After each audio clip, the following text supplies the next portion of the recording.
Kaibigan, magandang hapon po sa inyo. Ito po ang inyong kaibigan muli, si Juan Liwanag, na nagbablog tungkol dito sa ating paggamit ng mechanical planter para dito sa ating pagtatanim.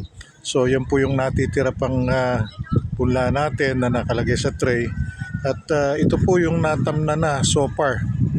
So yan po, kasalukuyang nagtatanim yung mechanical planter kung inyong makikita.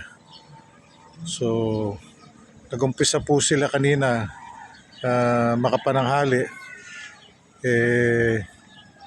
Yan po ang kanilang natatapos. Medyo na-stack up itong mechanical planter na ito for 3 years dahil hindi nagamit ng panahon ng pandemic. Pati yung driver naghahasa uli kumbaga. So hindi pa masyadong pulido.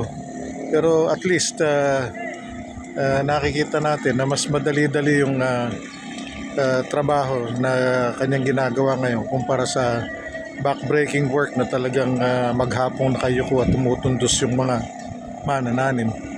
Ito ngayon na makina na yung gumagawa nung trabaho na dating ginagawa ng mga magsasaka. So subaybayan po ninyo ang aming karanasan. Sana ito'y magbunga ng mas magandang ani dahil mas tama ang distansya ng mga itinatanim na punla. So muli po, inyong kaibigan si Juan Liwanag. Magandang hapon po sa inyo.